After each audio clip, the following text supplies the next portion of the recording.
Olá e bem-vindos. Hoje a gente vai mergulhar fundo numa ideia que, assim, parece simples na superfície, mas é de uma complexidade incrível.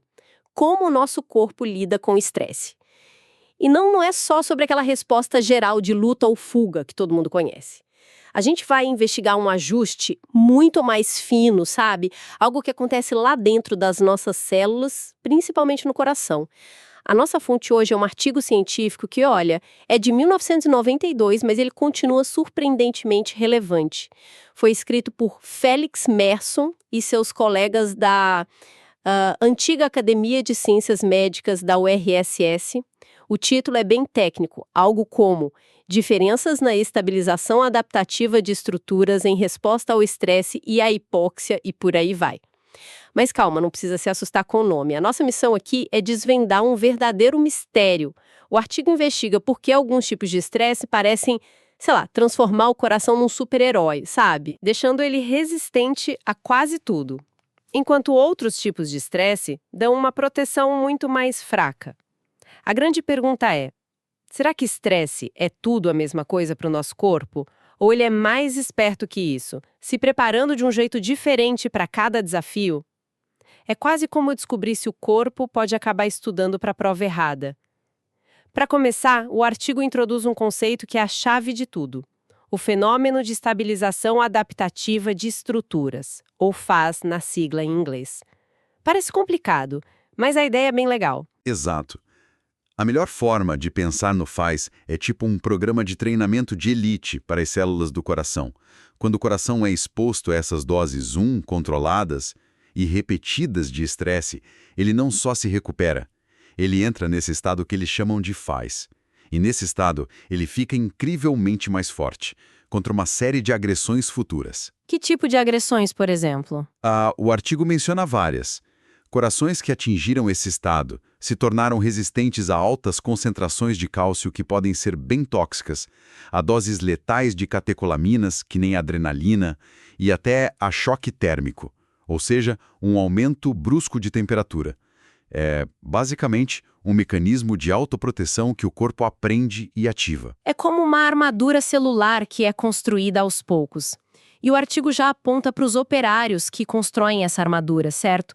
As tais proteínas HSP70. Exatamente. As HSP70, ou proteínas de choque térmico de 70 kilodaltons, são, assim, a equipe de emergência da célula. A função principal delas é proteger as outras proteínas e estruturas quando as coisas ficam, digamos, difíceis.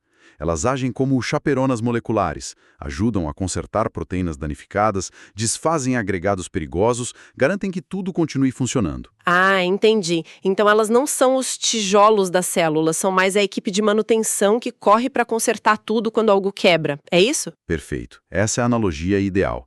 E o que os pesquisadores descobriram foi que, toda vez que eles observavam o coração entrando nesse estado superprotegido do VAS, eles também viam um aumento enorme na quantidade dessas proteínas HSP70. A ligação parecia óbvia, mas eles precisavam provar, né? E é aí que entra o experimento. Para testar essa ligação e principalmente para ver se todo o estresse era igual, eles criaram um cenário bem engenhoso com ratos, expondo os animais a dois tipos de desafios completamente diferentes. Sim. E os dois cenários são fascinantes. O primeiro grupo passou pelo que eles chamaram de estresse de contenção intermitente. Basicamente, os ratos eram imobilizados de costas por alguns minutos a cada 2 dias. O tempo ia aumentando aos pouquinhos, de 15 minutos para 1 hora, ao longo de 12 dias. Nossa, imagino que seja bem desconfortável. A ideia era criar um estresse mais psicológico e físico, sem nenhuma alteração química direta no ambiente, certo? Exatamente. É um estresse mediado pelo sistema nervoso. Agora, o segundo grupo, um desafio totalmente diferente. A hipóxia intermitente, que simula o efeito de estar em grandes altitudes. Eles colocaram os ratos numa câmara e por 40 dias subiam a altitude gradualmente, de 1.000 para 4.000 metros por 5 horas todo dia. Genial! É como levar os ratos para um treinamento nos Andes sem sair do laboratório. Então, de um lado a gente tem um estresse de ansiedade e imobilização, e do outro um estresse de falta de oxigênio. Dois caminhos bem distintos para adaptar o corpo. Perfeito. Com os dois grupos treinados e um grupo de controle que não passou por nada, chegou a hora do teste final. Eles isolaram os corações dos animais e submeteram eles a 2 tipos de dano agudo, para ver o quão resistentes eles tinham ficado. E quais foram esses testes? O primeiro foi a lesão de isquemia e reperfusão. Isso simula o que acontece, por exemplo, durante um infarto. Eles cortam o fluxo de sangue para o coração por um tempo e depois o restauram. O paradoxo é que a volta do sangue e a reperfusão causam um dano enorme por estresse oxidativo. É quase o golpe de misericórdia depois da falta de oxigênio. Exato. O segundo teste foi mais direto. O choque térmico. Eles simplesmente aumentaram a temperatura da solução que nutria o coração para 42 graus Celsius, um calor que normalmente causa danos bem severos às células. Ok, o palco está montado. A grande questão é, os 2 tipos de treinamento prepararam os corações da mesma forma? E é aqui que o mistério começa a ser desvendado. Vamos ver os resultados do primeiro grupo, o do estresse de contenção. Os resultados foram espetaculares. No teste de reperfusão, o coração do grupo de controle, o sem treino, recuperou só 22% da sua capacidade de contração. Já o coração do grupo treinado com a contenção recuperou 51%. Em alguns momentos, a força de contração deles era quase 9 vezes maior que a do controle. É uma diferença brutal. E eles mediram o dano celular diretamente? Sim, e aí a diferença foi ainda mais clara. Eles mediram a liberação de uma enzima chamada creatina quinase, ou CK. Pense na CK como um grito de socorro químico que as células do coração liberam quando estão se rompendo, quando estão morrendo. Nos corações do grupo de contenção, esse grito foi muito, muito mais baixo. E contra o calor, foi o mesmo resultado? Contra o calor, foi ainda mais impressionante. A liberação de CK, o tal grito de socorro, foi 37 vezes menor nos corações adaptados à contenção. Basicamente, este tipo de estresse criou um coração de titânio, quase à prova de balas. Uau, um resultado notável. Isso me faz pensar que o grupo da hipóxia, o do treino na altitude, deve ter tido um resultado parecido, afinal, estresse é estresse. E o corpo deles também se adaptou. Mas, pelo visto, não foi bem assim, né? Não foi nem um pouco assim. E aqui vem a grande surpresa do estudo, o ponto que muda tudo. A adaptação à hipóxia, ao ar rarefeito, não ofereceu absolutamente nenhuma proteção contra a lesão de reperfusão. Nenhuma. Espera um pouco. Nenhuma proteção, zero? Isso é chocante. Eu achava que qualquer tipo de treinamento daria ao coração alguma vantagem, por menor que fosse. Como pode ser completamente inútil para esse tipo de dano? Foi exatamente o que eles viram. O dano foi tão severo quanto no grupo de controle, que não teve treino nenhum. E contra o choque térmico, até houve uma proteção, mas foi muito mais modesta.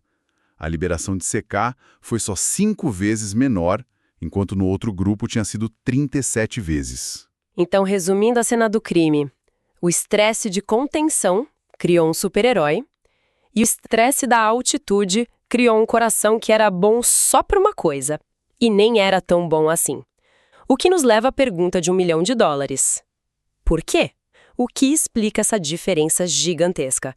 O artigo aponta o dedo diretamente para as nossas suspeitas iniciais, as proteínas HSP70. Exatamente. A chave não era apenas ter mais proteínas de manutenção, mas ter a equipe de manutenção certa para o trabalho.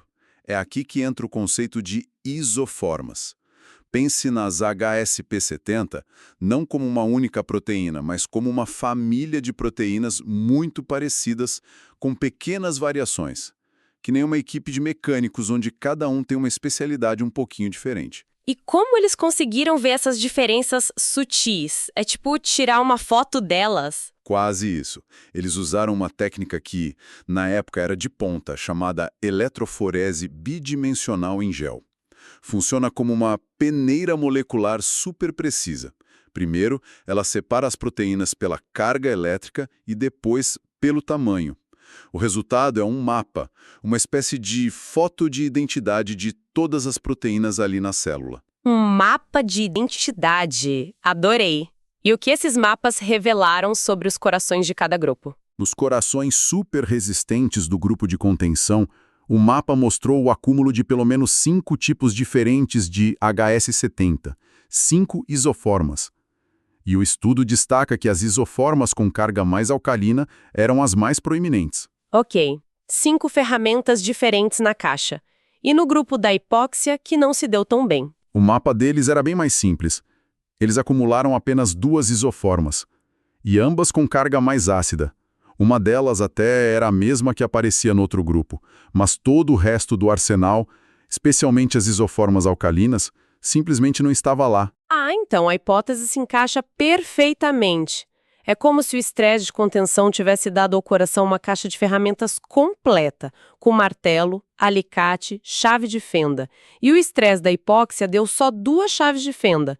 Funcionou para apertar um parafuso específico, que seria a proteção contra o calor, mas foi totalmente inútil quando o problema era um cano quebrado, a lesão de reperfusão. A analogia da caixa de ferramentas é perfeita. O artigo sugere exatamente isso. Cada isoforma tem uma função especializada.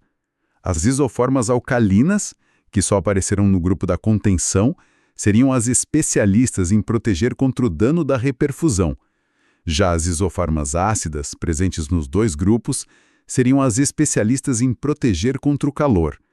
Como o grupo da hipóxia só produziu as ácidas, seus corações ficaram completamente vulneráveis ao dano do infarto simulado. E o mais incrível é pensar que a gente está falando de um artigo de 1992.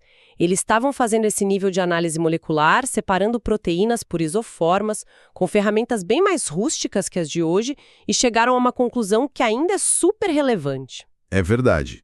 Isso mostra o brilhantismo do desenho experimental. Eles não se contentaram em dizer o estresse protege o coração. Eles perguntaram qual estresse, protege contra o quê e qual o mecanismo molecular exato. E o artigo não para por aí, né? Eles tentam ir em um nível mais fundo e propõem um mecanismo para explicar como os diferentes estresses conseguem escolher quais proteínas produzir, como o corpo aperta botões diferentes para fabricar ferramentas diferentes. Sim, eles propõem uma cascata de sinalização e até incluem um diagrama. A ideia começa no cérebro. O estresse ambiental, seja ele qual for, ativa centros nervosos superiores que disparam a liberação de um coquetel de hormônios. Os principais são as catecolaminas, como a adrenalina, e os corticosteroides. E esse coquetel de hormônios é a mensagem que chega nas células do coração. Exato. É a ordem vinda do comando central. E essa ordem pode ser entregue de várias maneiras. Dentro da célula do coração, existem pelo menos 3 vias de sinalização que são ativadas por esses hormônios.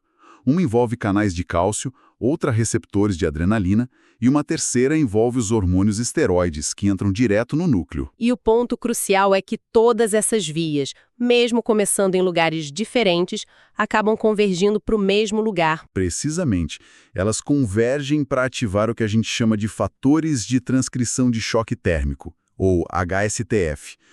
Pense neles como os interruptores mestres que ficam no núcleo da célula e ligam ou desligam os genes. Então, dependendo do coquetel hormonal que o cérebro envia, diferentes combinações de interruptores são ativadas. Essa é a teoria.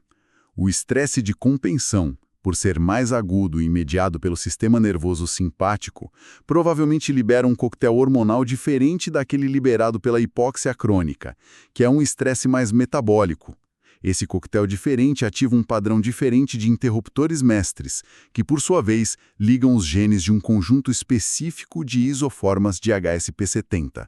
O resultado é essa proteção sob medida. Faz todo sentido, não é uma resposta única, é um menu de respostas. O corpo não grita perigo de forma genérica. Ele sussurra para as células, o perigo é do tipo A, preparem a defesa A. É uma sofisticação impressionante. Exatamente. O estudo de Merson foi pioneiro em mostrar que a adaptação ao estresse não é um fenômeno de tamanho único.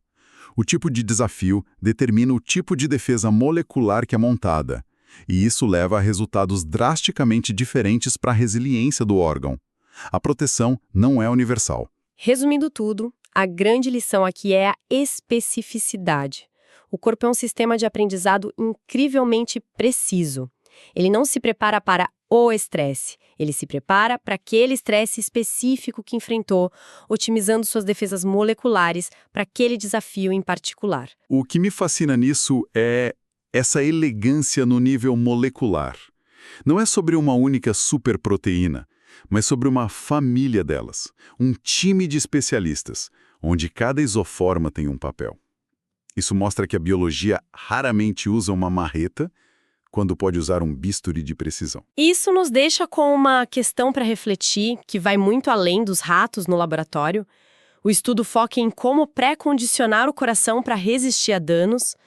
Se a gente sabe que diferentes tipos de estresse criam proteções tão específicas, o que isso significa para nós? Essa é a grande questão. Isso pode mudar a forma como a gente pensa sobre o estresse bom, que nem o exercício, em oposição ao estresse crônico e prejudicial. Será que um dia a gente poderia manipular essas vias de forma intencional? Imagine poder programar a resiliência das células de um paciente antes de uma grande cirurgia cardíaca, ativando exatamente as isoformas que vão protegê-lo da lesão de reperfusão. Ou pensar em regimes de treinamento para atletas de altitude que foquem não só no desempenho, mas na proteção celular específica. Os mecanismos estão lá. A questão que fica é como podemos aprender a usá-los a nosso favor de forma consciente e direcionada.